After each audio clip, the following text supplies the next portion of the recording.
Internet, Eric here.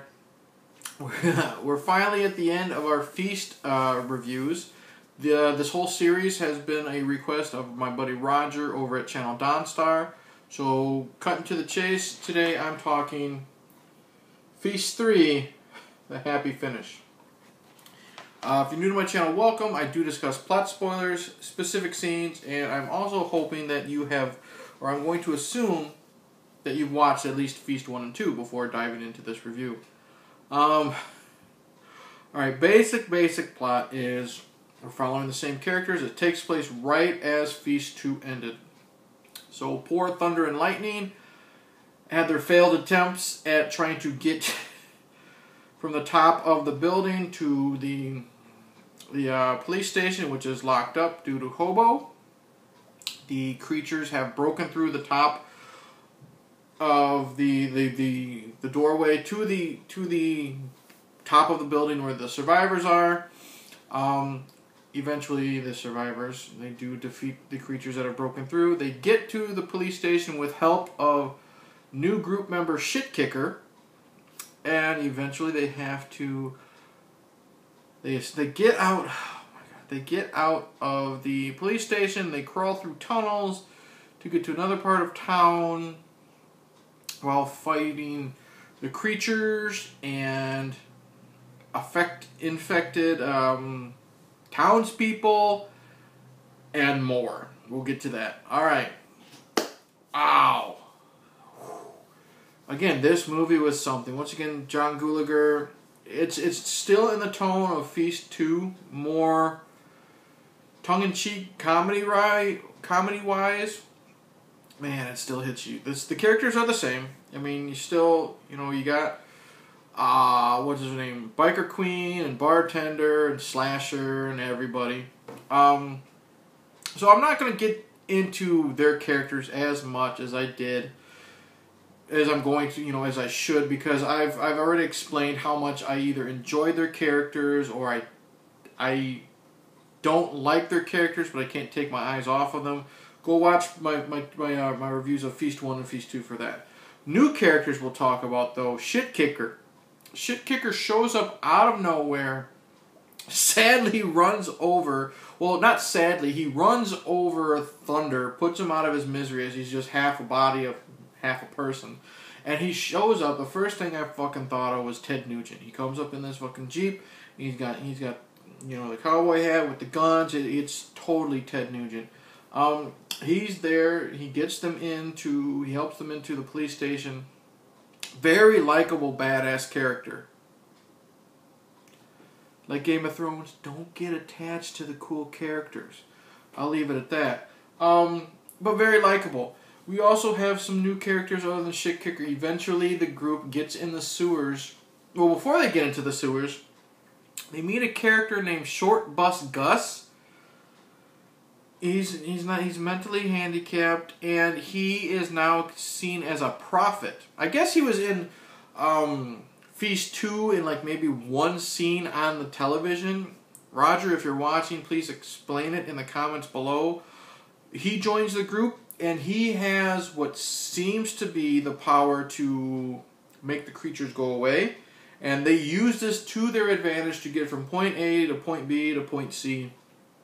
And for the most part, it works. Short Bus Gus, the actor who plays him, it's not over the top, mentally handicapped, like, say, Toxic Avenger 4 was, where it's total gratuitous, offensive, being offensive to people. He was likable for the most part. The way they made him look like he had these powers was really cool. The reveal was something I didn't see coming, and it was pretty neat. But yeah, and then the other character that I can think of off the top of my head that we meet is Jean-Claude Segal. Yes, it is a definite mashup of Jean-Claude Van Damme and Steven Seagal, because this is a young, I wouldn't say kid, but he's like maybe early 20s. Martial artist. He's got, something on his sleeves that makes knives come out, and he helps the group survive as much as he can. And again, it doesn't end well very quickly. There's some limbs that are lost and blood and guts and yeah. But he's a likable character as well. A lot of these characters are really likable. These new characters you really like. I've just said that for the third time. So whoever wrote Feast 3 does a good job of making you want to see more of these people. The blood and gore is still there. We have Greg from Part 2 is still walking around. He's still alive somehow after having that piece of the motorcycle exhaust shoved through his fucking head. And it's John Gulager's brother. I don't know, is his name in the credits? Clu Gulager, he's the dad that plays bartender. Tom Gulager does a good job. He's still not likable after, I'm not going to say the spoilers of Part 2, what he did in Part 2, but you could see the pain in his face and the way he got a fucking pipe through his head. And I like the idea of how he tries to talk, but every time he talks it's because he got the thing through his head. But John did a great job of every time he talks there's subtitles at the bottom, so that's great. Where was I going? But the gore, the makeup on him is really good. You got people being ripped apart, destroyed. Minor spoiler, poor, Jean-Claude Segal's not going to make it. Like I said, he loses a limb and then he gets injured. And bartender tries to help his other arm, help stop the bleeding in his other arm. And I knew right away it was a callback to Rambo 3 with the cauterizing. And let's just say it doesn't end well. He even calls out. He says, I'm not a doctor. He's like, where did you learn this? I saw it in Rambo 3, and it just doesn't end well. It's great. It's like a funny comedy, but I like it. I like how Secrets is still here. Secrets was, in the girl from Part 2 that we meet. She thinks she wishes stuff and it comes true, blah, blah, blah. She, in Part 2, she was a scared woman, scared female character. And by the end of Part 3, when they attack something I'll get to, she has gone from scared character to badass. I'm not taking this shit anymore. And she gets down and dirty and violent, and I really, really liked it a lot. Let's just say they're being chased by this creature, which I'll get to, and when she attacks it, she just rips at it with her teeth like a vicious dog, and she's not afraid anymore. So that was a really good twist. The characters from the part 2 that I enjoyed are back. Lightning is still there, the other half of the Mexican mini luchadors, whatever. So a lot of the characters are good. The gore is great. Like I said, there's a great scene where Biker Queen, the monsters have broken through in the very beginning. When they're on the top of the roof, and she just gets her motorcycle going, and she puts the wheel to the face of one of the creatures and revs it up, and it's just spurting blood everywhere, all over her face, and it's just a really brutal scene, really cool, badass scene. It makes you realize, it makes you think that, you know what, she was a bad person, not bad as in cool, but she was a bad person in Part 2, that you're like, maybe I'll kind of like her a little bit in this movie.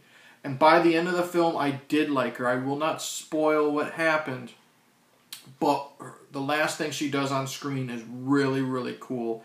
And I give props to that character. She kind of has a little bit of a redemption in this one because she's so unlikable in Part 2, at least by my opinion.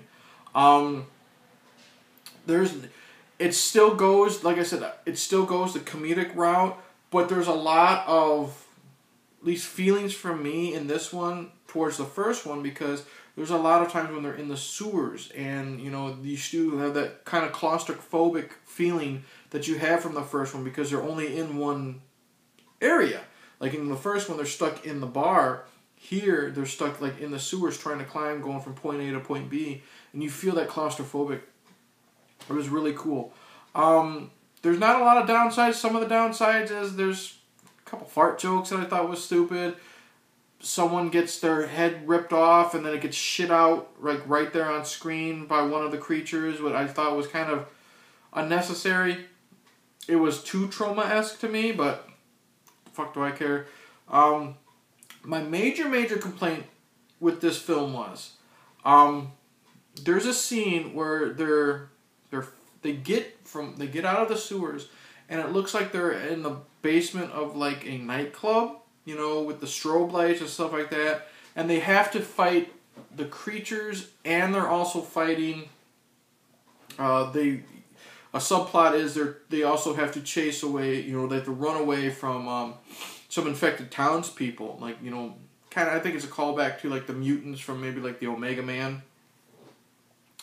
And it's a really cool fight scene, except it's done with the strobe lights going, and it was just personal taste for me and my wife when we were watching this. It was really hard to pay attention because it took away from a lot of the action because you couldn't see all of it. A lot of it was done in freeze frames when, you know, they're swinging the weapons and they're fighting and it's frozen like that and this and that. I could have done without that. Like, I've seen fights in scenes like that where it's strobe lights done. However you say it. It's done in a strobe light atmosphere and it's done really cool. I didn't like the way they did this because of the freeze frames and the cuts and stuff like that. I would have rather seen the battle in full action, full motion. I just think it took away from a lot of it. Other than that, there's not a lot that I really disliked from this one. I thought it was maybe a little slower paced. Being the third film, you know, following how intense the first one was, and then the second one was pretty intense too. And there's a lot of intensity in this film, but it's kind of spread out a little too much for my taste.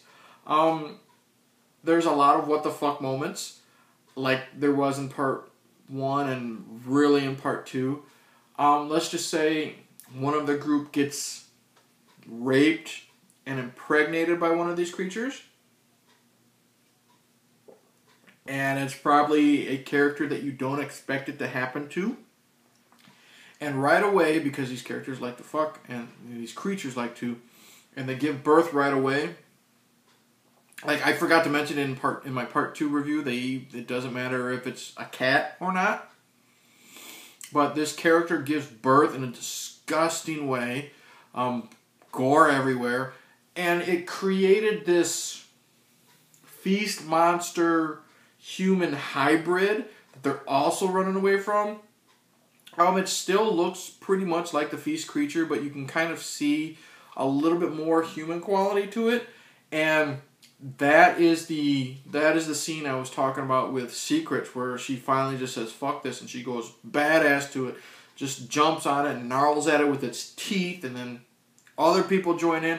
It's a very brutal scene, very gorish, very animalistic, and I fucking loved it. But yeah, that's a definite what the fuck moment when you see how it happens, to who it happens to the birth. Just another one of those, holy shit. And I won't spoil the ending, but I will just say this. Roger, Jesus Christ, the last what the fuck moment was how the film ended. Comes out of nowhere, no explanation. You think that the last group of people are going to survive. And then there's this just totally out of the blue, out of left field, whatever other phrase you want to say, cliche you want to say, that happens to some of them, and there's no explanation. And it's one of those, why is this even in the movie? I don't love it. I don't hate it. It's just like, what the fuck did I just see? And the movie ends right then and there. I won't say who survives and who doesn't. But then it's followed up by this mariachi playing a song, explaining what happens from part 1 all the way to the end of part 3. And there's even a line in the song that says, Don't ask me, I can't explain it, you know, type of thing. He says maybe there'll be a part 4, maybe not. Don't blame me if there isn't. So it's another, you know, tongue-in-cheek comedy moment that fits in this series because of how goofy part 2 was. In the end, Feast 3, the happy finish, I think it's my least favorite of the 3, but that doesn't mean I didn't like it at all. The first one is still my favorite. The second one, with all the holy shit moments and, you know, oh my god, that's going to happen. That did happen. What the fuck is happening? Was great. Feast 3 still had all that stuff, but I think the only negative parts was the overabundance on potty humor. And then a lot of the pacing was kind of slowed down. But overall, I still really enjoyed Feast 3, the happy finish. Highly recommend it if you're a fan of Feast 1 and 2. Just know that it's more the tone of the second one than it is the first one. But again, I really had a lot of fun. And I was very surprised at the slow runtime.